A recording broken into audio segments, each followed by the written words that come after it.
สบายดีเด้อสบายดีพ่อแม่พี่น้องมาเด้อมากินก๋วยเตี๋ยวไก่นำกัน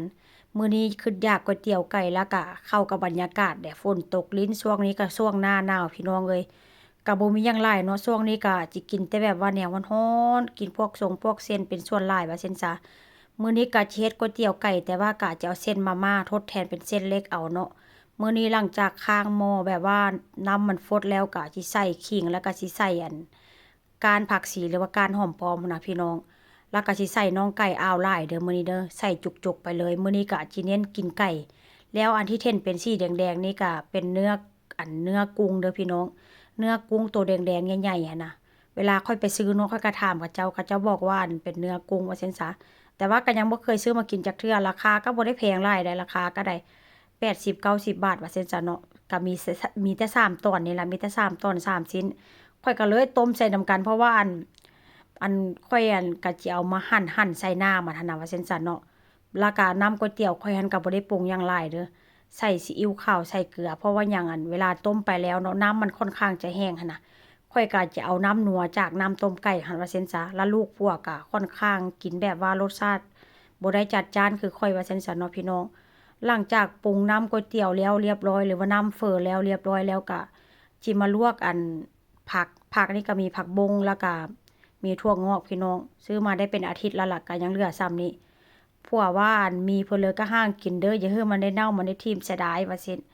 เสียดายบ่แม่นเสียดายหยังดอกเจ้าไปซื้อหั้นบางเทื่อก็ไปก็บ่มีแต่ว่าก็ราคามันก็ค่อนข้างสูงเนาะบ่อยากให้เอาทิ่มหั้นน่ะผัวหั้นน่ะก็มีการบอกผู้ใดมีหยังก็ห้างเก็บมากินมันก็หลายมื้อแล้วหั้นนะแม่นอยู่พี่น้องเวลามันเสียมาแล้วก็ค่อนข้างจะเสียดายจมบ่แล้วบ่เล่าเสียดาย เพราะว่าอย่างราคามันค่อนข้างแพงเนาะของกินบ้านเฮาว่าเซ็นซาอยู่ห้านจีนนั่นน่ะแพงผักบุ้งค่อยซื้อมายุ่มหนึงก็เป็นร้อยบ่ฮอดอัน100 กรัมซำติบ่ร้อยหนึ่งพี่น้องน้อยเดียวยุบเดียวหนึงนะ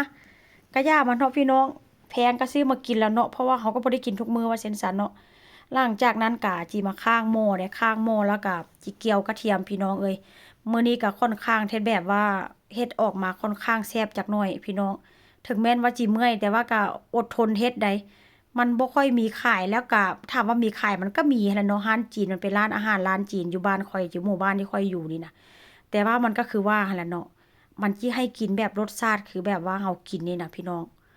มันก็มันก็บ่คือว่าซั่นซะเพราะว่าคันเฮาเฮ็ดเองเฮาอยากกินรสชาติใดเฮาก็สามารถเฮ็ดตามใจเฮาได้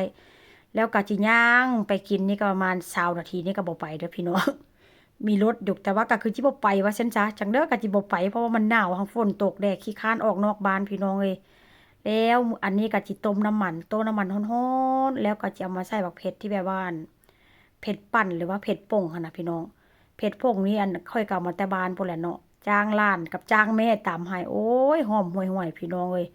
มื้อนี้ก็ถือว่าเฮ็ดค่อนข้างออกมาหน้าตาดูดีแล้วก็แซ่บกินสมใจว่าซั่นจ้ะอันให้ลูกผัวหนึ่งให้ลูกถ้วยหนึ่งขอโทษ ให้ค่อยถ้วยหนึ่งแล้วก็ให้ผัวถ้วยหนึ่งพี่น้องมื้อนี้ก็กินแล้วก็สดน้ำร้อนๆค่อนข้างจะมีแรงเข้ากับบรรยากาศฝนตกรินๆตกเมิดๆฝนนี่ก็ได้เป็นช่วงหน้าหนาวเป็นโคตรแบบที่แบบว่าเป็นหน้าที่แบบว่าน่าเบื่อที่สุดพี่น้องช่วงหน้าหนาวนี่น่ะเห็นบ่เห็นน้ำต้มไก่ข้อยบ่พี่น้องข้อยก็บ่ได้ปรุงหยังหลายเนาะเห็นบ่เพราะว่าอันเวลาเราต้มไปต้มมาเนาะอันเวลา อันต้นไก่ค่ะมันเริ่มเปื่อยหรือว่ามันน้ำนัวออกหั้นน่ะพี่น้องน้ำมันก็ค่อนข้างจะเข้มข้นแล้วเราก็บ่ได้ใส่น้ำหลายว่าซั่นซะอันนี้เป็นถ้วยของลูกชายเด้อพี่น้องลูกชายก็จมบ่อยู่บ่เซาสมแม่สมแล้วสมเล่าแซ่บหลายแม่เอ้ยแซ่บหลายแล้วก็อีกอย่างเนาะก็ลูกชายก็ท้องก็ค่อนข้างยังบ่ได้แข็งแรงคือผู้ใหญ่ว่าซั่นซะเนาะก็เลยให้แบบว่าบ่ได้กินรสชาติจัดจ้านปานใดน้ำปลาข้อยก็บ่ได้ใส่อันนี้ก็เป็นของผัวเด้อนี่เด้อ หน้าตาก็จะเป็นประมาณนี้พี่น้อง แล้วก็ข้อยนี้ก็จิปรุงเพิ่มอยู่ดอกข้อยก็จิใส่น้ำปลาแล้วก็สิใส่บักเผ็ดมันก็จิน่ากินแล้วล่ะพี่น้องคันจิไปปรุงใส่รสดีแป้งนัวเพิ่มนี่ก็บ่ได้แล้วเพราะว่ามันแซ่บแล้วพี่น้อง